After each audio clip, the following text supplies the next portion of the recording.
नमस्कार. तुम्ही पाहत आहात सम्यक क्रांती यूट्यूब चॅनल माधव गायकवाड.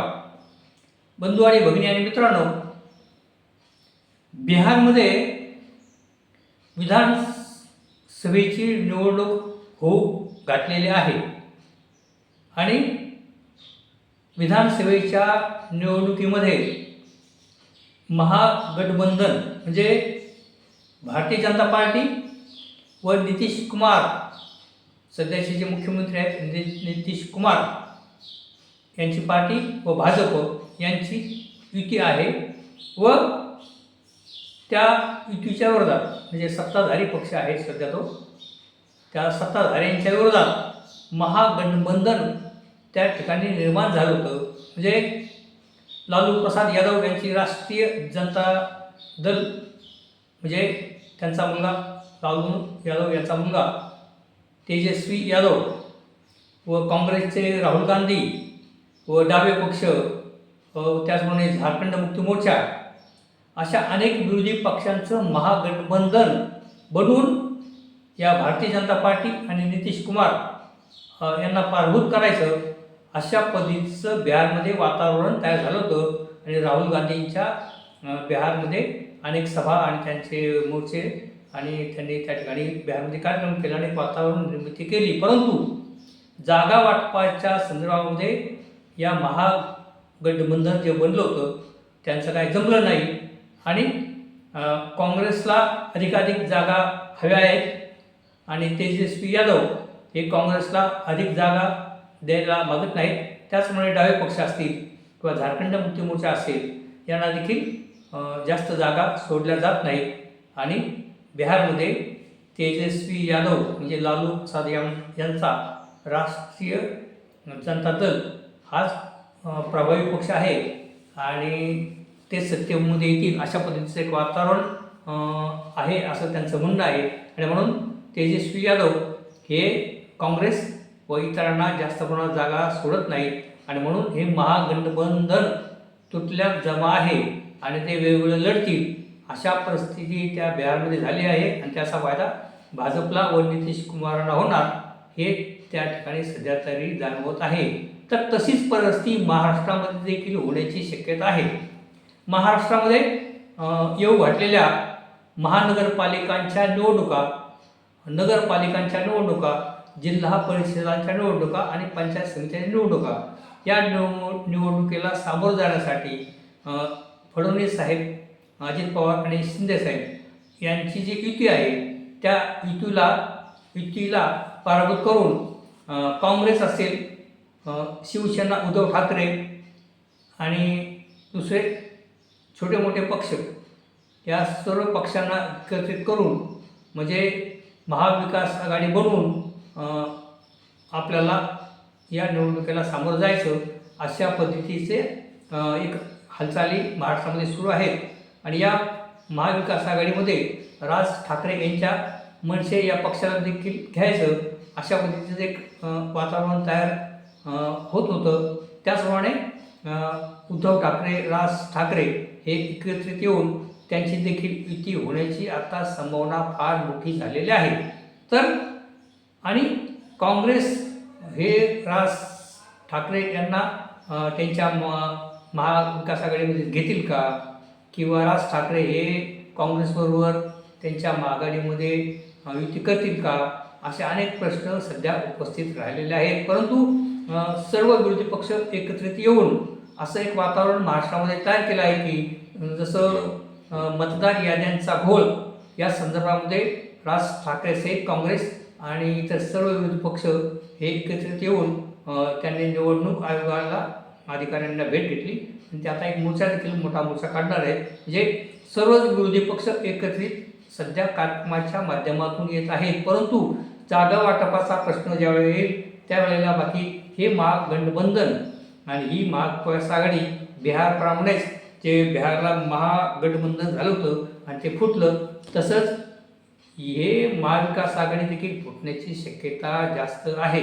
कारण काँग्रेसला जास्तीत जास्त जागा हव्या आहेत. काँग्रेसचे अनेक कार्यकर्ते म्हणू लागले आहेत की स्वतंत्र लढायचं आहे. त्याचप्रमाणे त्यांना राज ठाकरे साहेब चालतील का किंवा उद्धव ठाकरे, राज ठाकरे यांचा मनसे आणि शिवसेना जो पक्ष आहे, आता मोठ्या निवडणुका कुठल्या जवळ नसल्यामुळे अधिकाधिक कार्यकर्त्यांना महानगरपालिकांमध्ये, जिल्हा परिषदामध्ये गावच्या कार्यकर्ते असतील, स्थानिक कार्यकर्ते असतील आणि खालच्या फळीतले जे कार्यकर्ते नेते असतील, त्यांना निवडणुका लढवणं त्यांच्यासाठी कर्मप्राप्त आहे आणि अधिकाधिक आपापल्या पक्षाच्या उमेदवारांना तिकीट द्यावं लागणार आहे. आणि म्हणून हे महाविकास आघाडी जे तयार हो पाहत आहे, ती जागा वाटपाचा प्रश्न ज्या वेळेला उपस्थित होईल त्यावेळेला यांचं एकत्रित जमणं मुश्किल आहे, असंच वातावरण सध्या दिसत आहे. कारण की प्रत्येकाला जास्तीत जास्त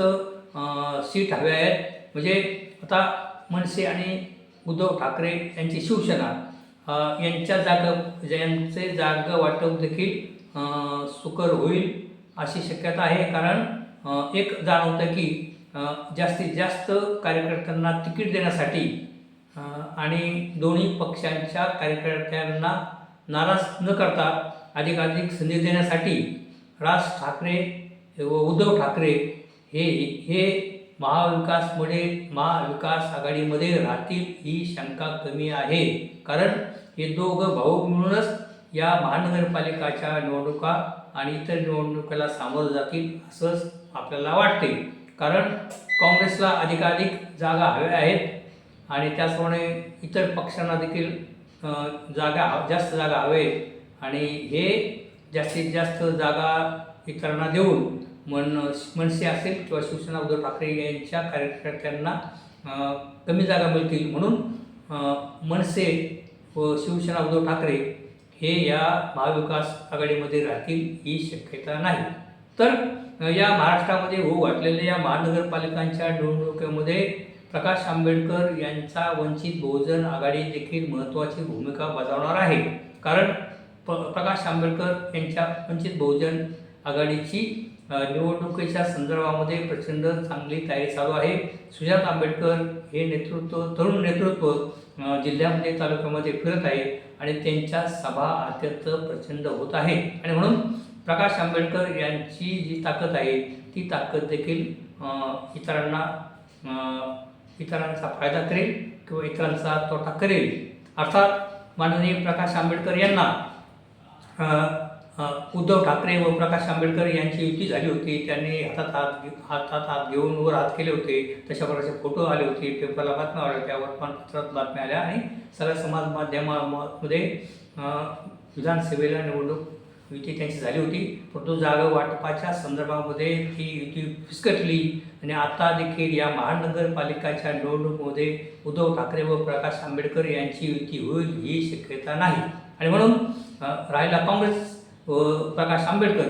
काँग्रेसने सन्मानपूर्वक प्रकाश आंबेडकरांना जागा सोडल्या व काँग्रेस व प्रकाश आंबेडकर यांची युती झाली तरी काँग्रेसचा फायदा होईल आणि प्रकाश आंबेडकर साहेबांचे देखील उमेदवार निवडून येतील. परंतु काँग्रेस आणि प्रकाश आंबेडकर यांची देखील युती होण्याची शक्यता नाही. तर प्रकाश आंबेडकर देखील स्वतंत्रपणे निवडणुका लढवल्या तर विरोधी पक्षांची जी मतं आहेत ती मतं अनेक छोटे छोटे पक्ष खातील. रिपब्लिकन पक्षाचे डझनभर असणारे गट असतील किंवा समाजवादी पार्टी असेल किंवा काही कम्युनिस्ट पार्टी असेल, शेतकरी कामगार पक्ष असेल, हे सर्वच आपापल्या क्षेत्रामध्ये उमेदवार उभे करतील. कारण प्रत्येकाला पक्षाचं अस्तित्व टिकवण्याचं असल्यामुळे प्रत्येकजण आपले कार्यकर्ते निवडणुकीला उभे करतील आणि सगळ्या मतांचं विभाजन होऊन त्या ठिकाणी भारतीय जनता पार्टीला त्याचा फायदा होईल असं वातावरण सध्या दिसत आहे. कारण भारतीय जनता पार्टी व शिंदे साहेबांची शिवसेना व अजित पवार साहेबांची राष्ट्रवादी काँग्रेस हे बाकी ही युती करताना एकमेकाला सांभाळून घेतील आणि ते युती शक्यतो तुटू देणार नाहीत आणि ते एकत्रितपणे निवडणुका लढतील आणि त्याचा फायदा त्या तिन्ही पक्षांना होईल आणि तिन्ही पक्षाचे जास्तीत जास्त मग नगरसेवक निवडून येतील. आणि याच्या विरोधामध्ये जर कदाचित आणि असं झालं तर समजा सर्वच विरोधी पक्ष एकत्रित येऊन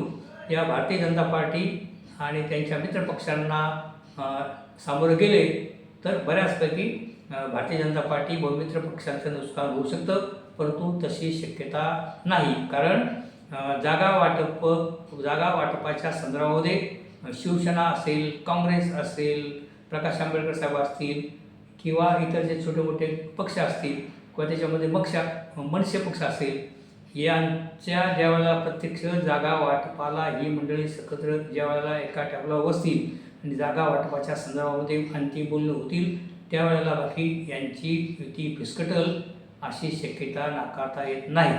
तर बंधू आणि भगिनींनो, पाहूया मतदारांनी बाकी आपल्या मतदारसंघामध्ये असणाऱ्या चांगल्या उमेदवारांना मतदान करावं. मतदान करत असताना मतदार राजांनी पक्षाकडे पाहू नये किंवा नेत्याकडे पाहू नये, तर आपल्या विभागामधील चांगला कार्यकर्ता असेल, स्वच्छ कार्यकर्ता असेल, चांगला शिकला सवरलेला असेल आणि त्याचा चांगला अभ्यास असेल, तर अशा अनोख्या माणसाला मतदारांनी अधिकाधिक मतदान करून अशा नवख्या माणसांनाच निवडून आणणे गरजेचं आहे. तेव्हा मतदार राजाने देखील आपापल्या मतदारसंघामध्ये मताला म्हणजे निवडणुकीला उभे राहणाऱ्या निवडणुकीला उभे असणाऱ्या उमेदवारापैकी जो कोणी उमेदवार त्या भागामध्ये चांगल्या प्रतिमाचा असेल, त्याचं शिक्षण असेल आणि त्याचा अभ्यास असेल, तर अशा माणसाला निवडून दिलं पाहिजे आणि पार्टीकडे न पाहता चांगल्या माणसाला निवडून देणं गरजेचं आहे. हे मतदार राजाने देखील समजून घेतलं पाहिजे. तर बंधू आणि भगिनींनो, सांगायचा माझा या व्हिडिओच्या माध्यमातून हाच उद्देश आहे की आता जरी एकत्रितपणे सर्व विरोधी पक्ष मतदार याद्यांच्या संदर्भामध्ये, निवडणूक आयोगाच्या संदर्भामध्ये एकत्रितपणे मोर्चा काढत असतील, एकत्रितपणे ते वेगवेगळ्या अधिकाऱ्यांना भेटत असतील आणि आज एकत्रितची भावना त्या ठिकाणी दिसते, पण प्रत्यक्ष ज्यावेळेला जागा वाटपाचा प्रश्न येईल त्यावेळेला यांचं एकमेकांशी जमणार नाही आणि हे अनेक जण एकमेकांच्या विरोधात उभे राहतील आणि त्याचा फायदा शिवसेना, अजित पवार आणि एकनाथ शिंदे साहेब यांच्याच गटाला होईल अशी शक्यता आहे. तेव्हा बंधू आणि भगिनी मित्रांनो, अशा पद्धतीचे व्हिडिओ घेऊन मी आपल्या समोर येत असतो, तरी कृपया या माझ्या व्हिडिओला आपण लाईक करा आणि आपण जर प्रथमतःच हा माझा व्हिडिओ पाहत असाल तर माझ्या सम्यक क्रांती चॅनल या चॅनलला आपण सबस्क्राईब करा ही विनंती. धन्यवाद.